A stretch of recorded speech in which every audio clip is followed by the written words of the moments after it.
This is the Global Podcast Network, where executives and professionals connect, share, and inspire. Stay tuned for the conversations that drive success.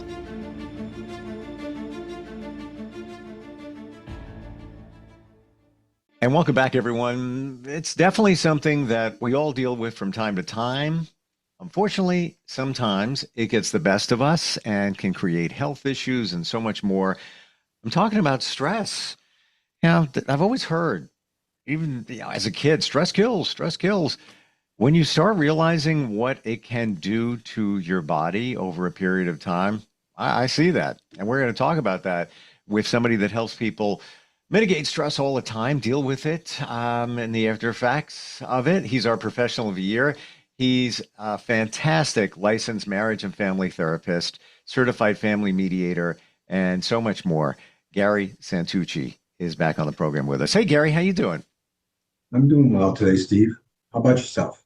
Very well, very well. And thank you for being here to dig into this topic, because it's got such a big impact, and one of those situations where you don't realize how important it is to manage stress. And I'm sure you've heard lots of stories along the way, right? So many stories. It's interesting because when people talk about stress, I think that they really don't understand the potential impact that it has on their whole being, whether it's mental and physical, emotional. It covers all the bases. And I hear so much, hey, how you doing today? Oh, I'm so stressed. Oh, I'm so stressed. Oh, you have no idea how stressed I am. It's a common thing. I hear that a lot. But I think that people don't realize how they get to that point, because I think that if you ignore it, like you said before, stress can be a silent killer. And it really can do that because it impacts you in such strong ways that we don't realize that. I like to share a situation with you, if I may. Okay. It illustrates exactly what you're talking about. Okay. The year was 2016, and I was working multiple jobs. I always do, but this was working in the morning, doing radio, running the radio station, running a marketing company. Kids were younger, bought a house, changed houses, was completely renovating the backyard. I'm not a contractor, but I managed it, and also did a lot of the stuff myself. I just enjoyed doing that. You add all of that up and some other personal things that were going on. It was on my birthday in September of that year. And I'm with my kids and everything. We're having fun. And I felt it percolating, if you will, even a couple of months before. Took them to an amusement park. We're hanging out. I'm like, man, I don't know, my stomach. It's just, what's going on there?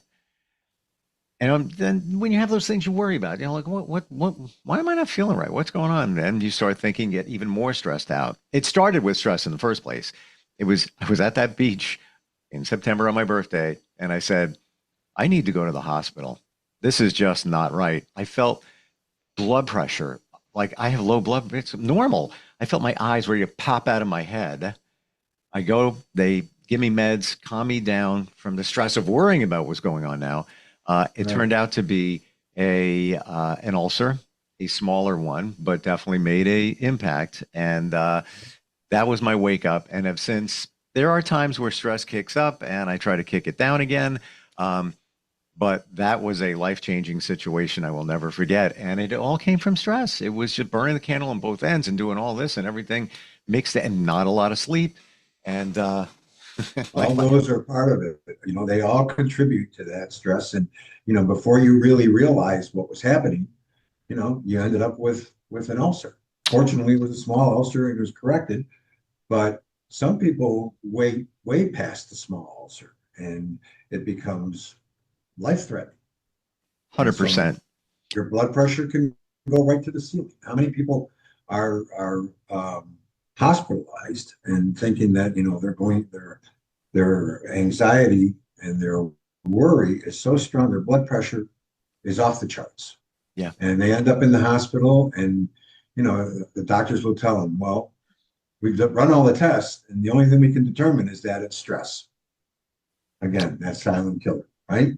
Exactly. And Yeah. they, yes, I'm grateful I had the ulcer because that was Oh the yeah. the you need to stop now and It takes a was like little a course time. correction for you.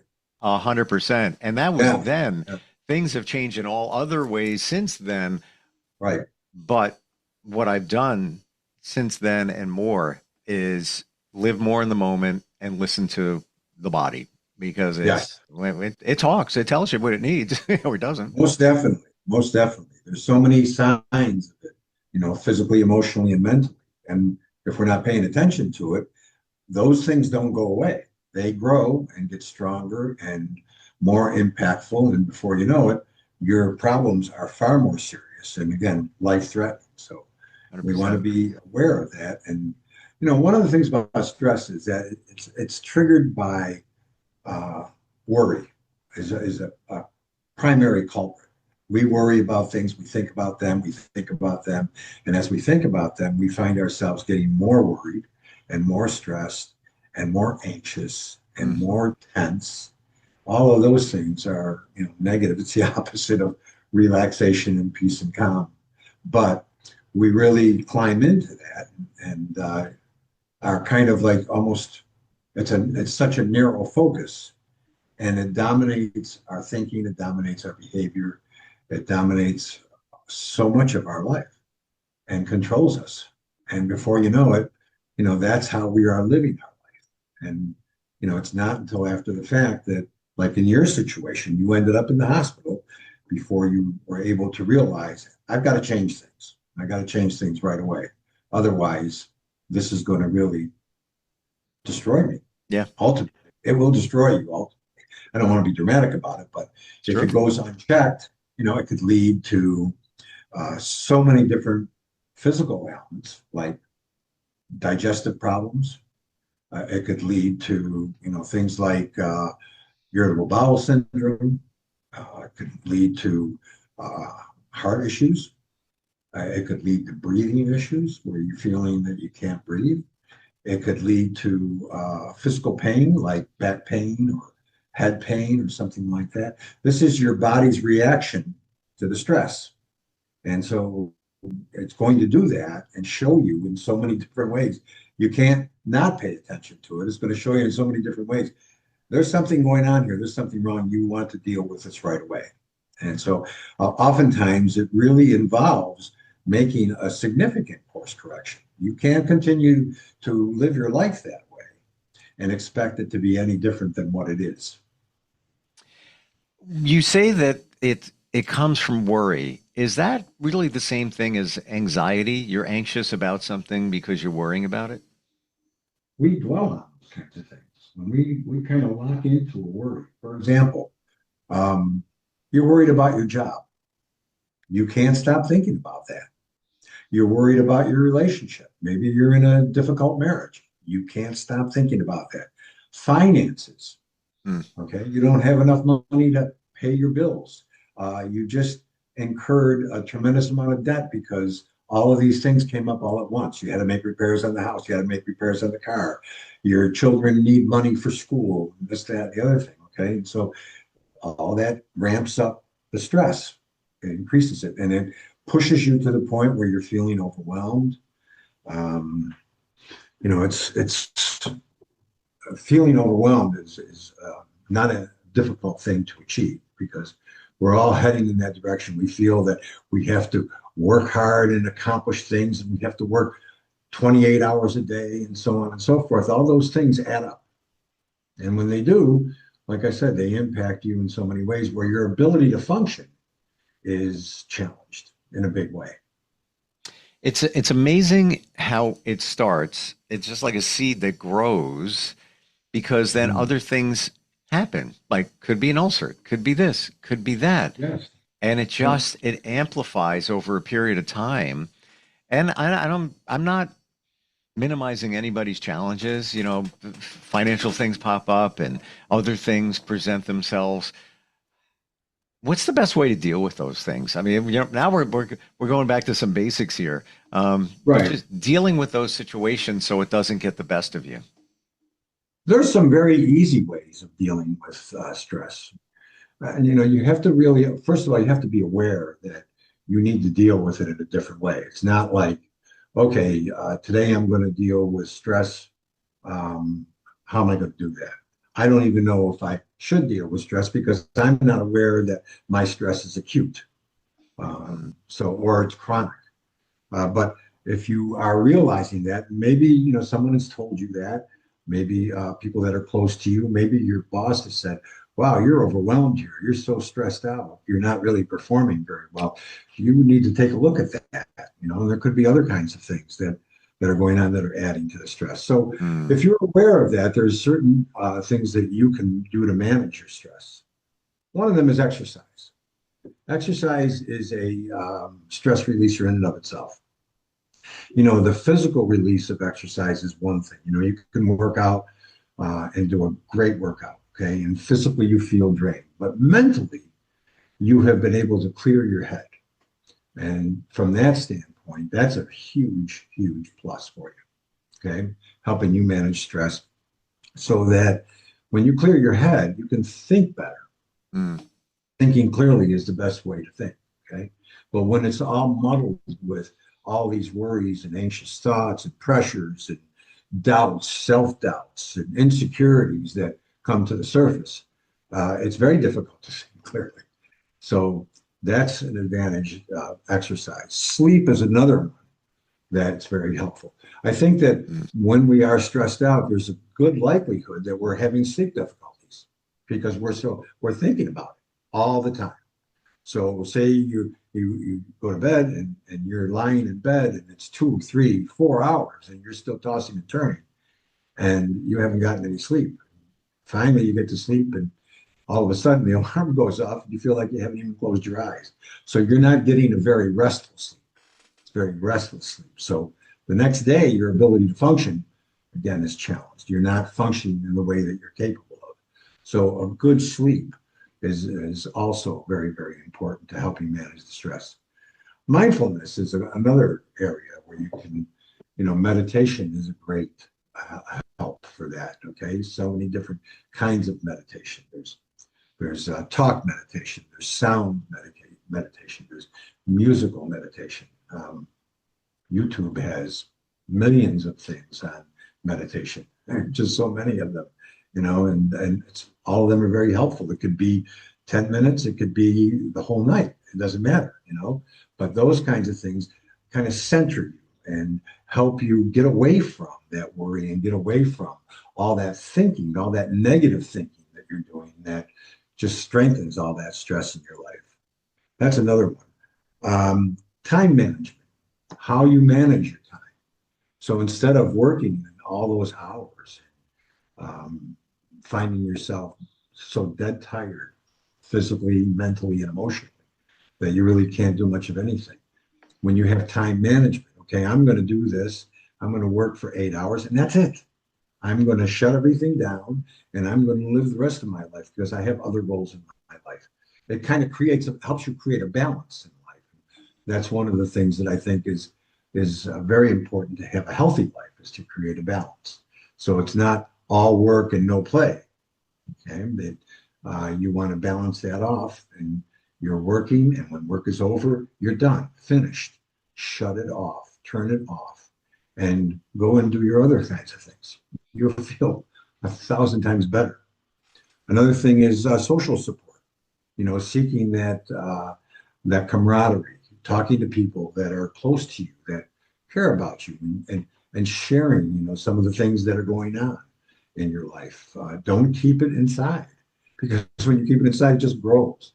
And at some point, when it comes out, it doesn't come out very pretty. So those are some of the things that you can do on your own to manage stress. And when you're doing that consistently, you change your health in a much better way, much more positively. I want to go back to exercise for a moment. And Okay. I love learning about energy, world energy, and how it all works and everything. And Yes.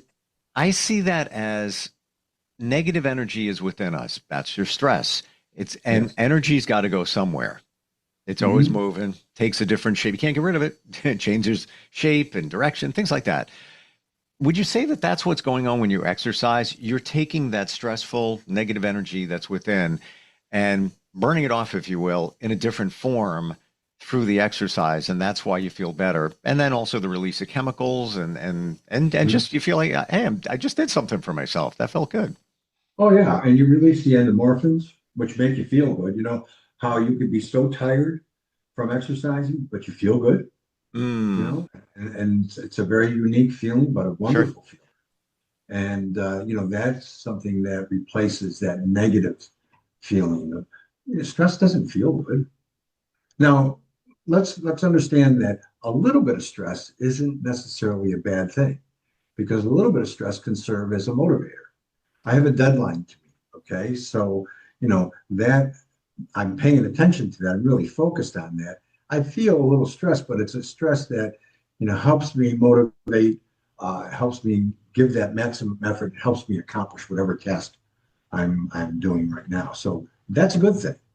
But when it goes unchecked, then it turns into a negative, and that's when it becomes harmful to us physically, emotionally, and mentally. That's when we talk about how we manage stress, because if you don't, it will manage you. Be sure that it will manage you. Mhm. When we, yes, for sure. Um, Absolutely.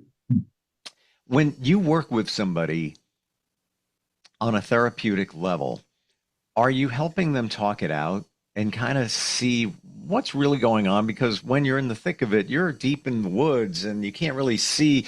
I don't use the cliche forest through the trees, but you don't see the sunlight. You're in the thick of it. You're on the other side of it, looking in to the woods where somebody is trying to deal with it. Is that how the therapy works when you connect with somebody? Oftentimes, for example, when you're talking to a patient that is going through a lot of stress, you're going to help that person see it in a different light. For example, say that you get stressed out in a traffic jam. Tomorrow you're in the same traffic jam. The next day, the next week, the next month, you're in the same traffic jam. And yet you react in very stressful ways to that same traffic jam. Why? Why are you doing that? You know, you want to develop a different way of reacting to the same scenario every day. So when we can help them begin to look at that and develop tools and techniques to handle that in a different way, you're going to be in it tomorrow, the next day. If you can handle it in a better way and not allow that stress to overwhelm you, you have like a vice grip on the steering wheel. You're so upset. You're yelling and screaming, and wow, that still doesn't change it. No. Doesn't make it any better. The cars don't clear out of your way so you can go down the road, but yet we behave in that same way every day until we realize that that way is not doing anything for us to develop a better way of dealing with that same situation because it's not going away. Job stress, the same thing until you change the job. It's the same scenario.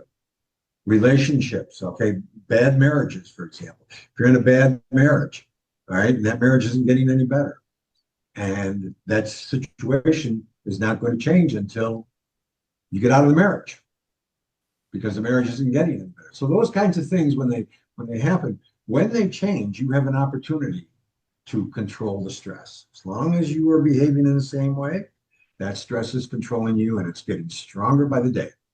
Be sure of that.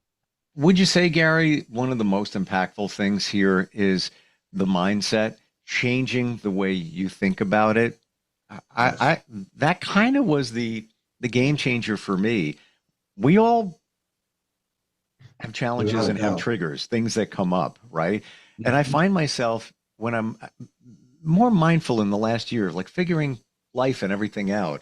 Yeah, things present to me, and I'm like, "What? Oh my gosh! Like, really?" Listen, I just got my Yeah. tax bill the other day. I was like, Right. wasn't expecting that. Wasn't expecting that. And it's, I sat with it for an hour or so, and then now it's like I just forgot about it because it's I can't do anything about it, Right. except to just That's the whole accept it. thing. you can't do anything about it. You're not going to make traffic any better. Okay. You've tried to make your marriage better. It's not working. Your job is the way it is until that changes. So yet we continue to behave in the same way and stress about it and worry about it incessantly all day, all week, all month. And it becomes part of who we are. So if you're talking to somebody that's really stressed out and it's the same thing over and over again, huh? How are you doing today? Oh, I'm so stressed out. Yeah. Next day. Oh, I'm so stressed out. Next day.